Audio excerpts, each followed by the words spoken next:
Now sometimes it's easier for us to do a query to give us information that we don't want in our output. So this is where the not clause comes into effect. Now, Transact SQL gives us the not keyword for use in such situations, as you can see in this query. Select our columns first name and last name from the employees table where those employees are not in the Department of Shipping. So that query does exactly as I said. If you want to obtain a list of all employees who don't work in the shipping department, this is a query you would run.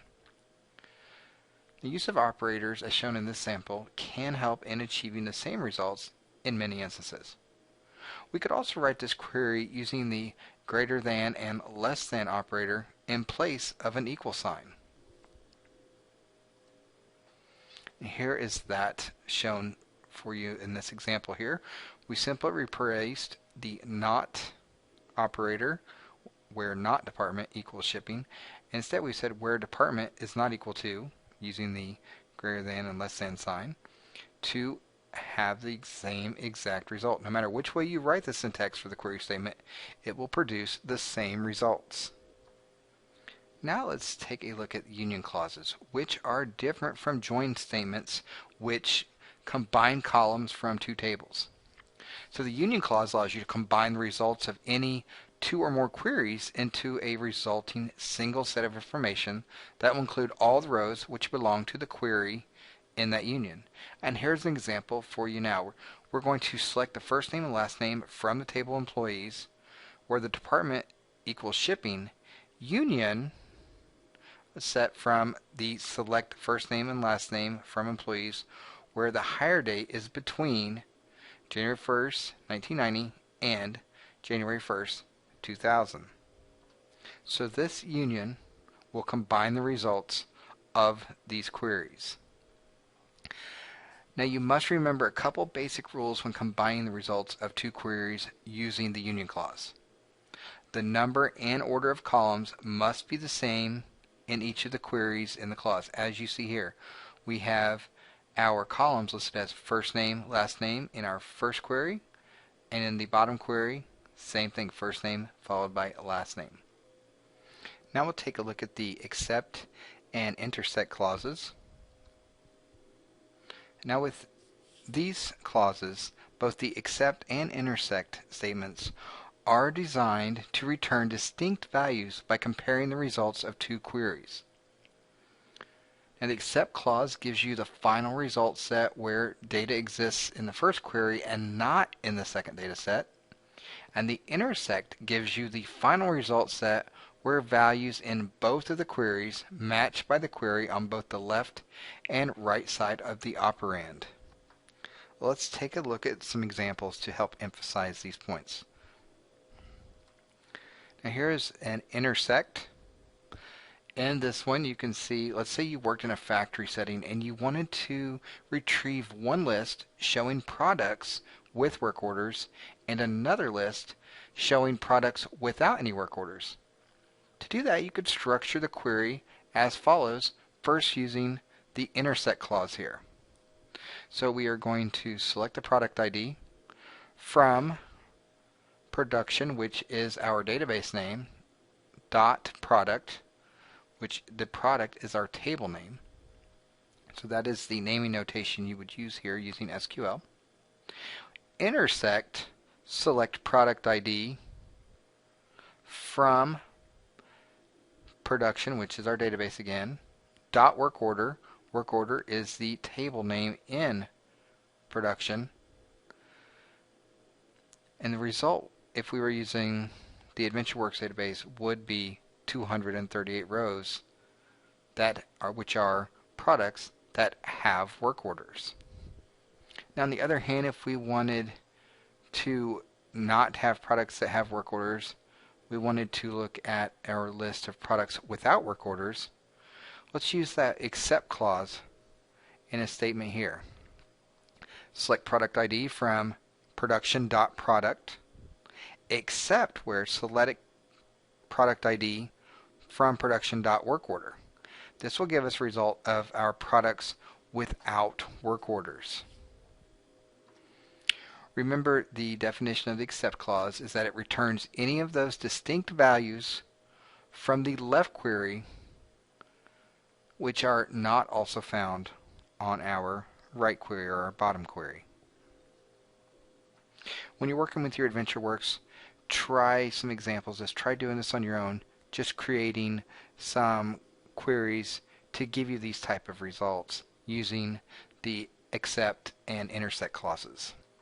Once you practice it a few times, you'll get a really good feeling of the differences in those. Now, earlier I mentioned when I was discussing the union clause that it is entirely different from the joint statements. Now we'll take a look at the joint clause and see how it allows you to combine related data from multiple table sources. Now, join statements are similar in application to both except and intersect in that they return values from two separate table sources.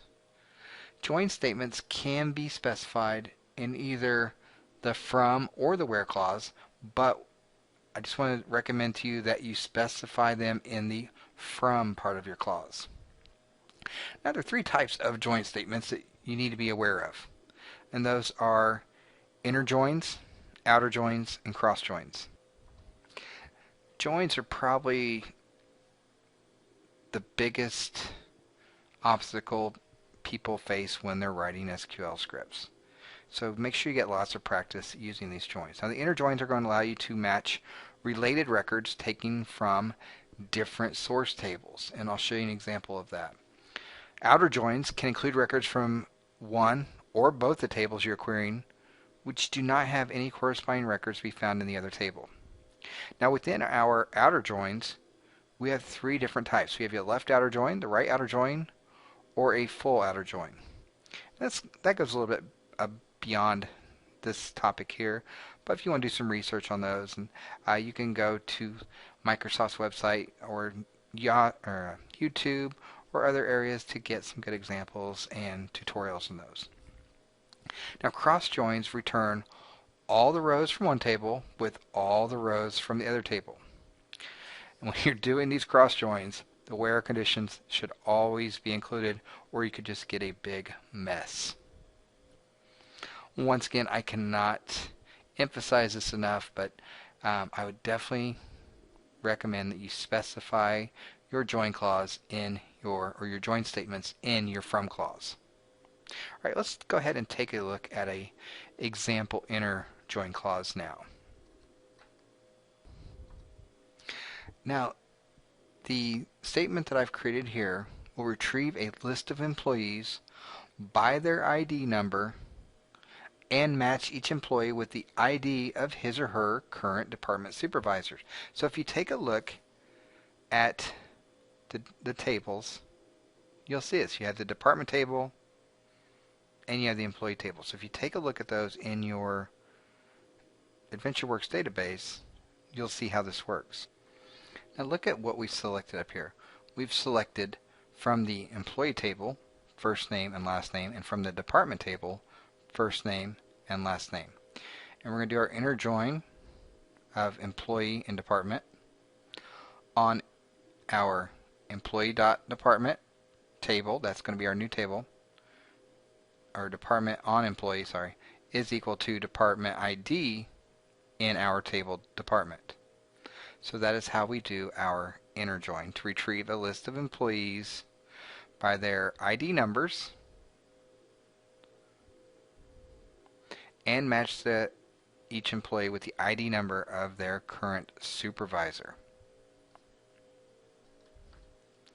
Now, before we move into using queries to insert data, we're going to take a look at an outer join example, specifically using a left outer join.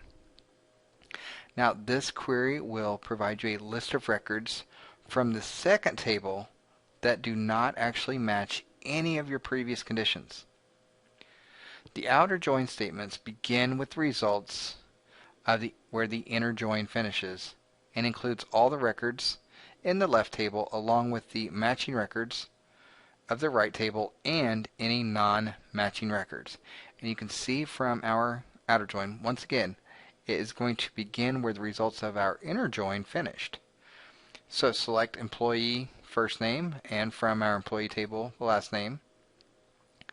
Department first name, and from our table, department, the last name. Just like, looks very similar to our last one, only we're doing a left outer join. So what that will do is go to the end of our results from that inner join we had previously, and then take those results. Once again, this is just something you're going to have to practice, and once you do it, you'll find out why join clauses cause so much headache in the querying world.